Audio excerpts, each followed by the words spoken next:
25 પૈસે કિલો પડે છે. તો એની ગાંઠો અમે મફત આપીએ છીએ. જે આવડા ઘાસનું તમે જોઈ શકો છો ખેડૂત મિત્રો, એની ગાંઠો આપણે મફત આપીએ છીએ. અત્યાર સુધી અમે 125 ઘાસોમાં આરએનડી કરેલું છે અને એ બધા જ આરએનડીનો ઉપયોગ તમે તમારા ખેતરમાં અમારે ત્યાં આવીને પ્રશિક્ષણ લઈને લઈ શકો છો. આટલું ઉત્પાદન કેવી રીતે આવ્યું? અગર હું ખાલી ચારો કાપીને વેચું બહાર તોય 5 થી 6 લાખ રૂપિયા પ્રતિ એકર મળી શકે. આટલે સુધી ઉત્પાદન આવ્યું છે. એટલે હાઇબ્રિડ અને કેમિકલથી લેતા ઉત્પાદનથી 3 ગણું ઉત્પાદન અમે લઈ રહ્યા છીએ. અને એ આપ્યા પછી એની ન્યુટ્રિશન વેલ્યુ એટલી બધી બદલાણી છે કે ગાયોની તબિયત બદલાઈ ગઈ છે.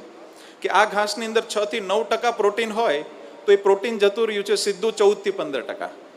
એના શુગર કન્ટેન્ટ 2.5% હોય તો એ 5.5 પ્લસ જતા રહે છે. એટલે દુનિયાના હાઈએસ્ટ શુગર કન્ટેન્ટ જતા રહ્યા છે. એટલે ગાયો ખાય છે પ્રેમથી, ટુકડા નથી કરવા પડતા, ચાફ કટિંગ નથી કરવું પડતું. એટલે આવી બધી જ વસ્તુઓનો ઉપયોગ આપણે ત્યાંથી પ્રશિક્ષણ લઈને તમારે ત્યાં ઉપયોગ કરી શકશો. આની ગાંઠો અમે એક ખેડૂતને 50 ગાંઠો મફત આપીએ છીએ. એટલે બિલકુલ ભેટમાં લઈને એનો ઉપયોગ આપ પણ આપણે ત્યાં કરી શકશો. નેક્સ્ટ.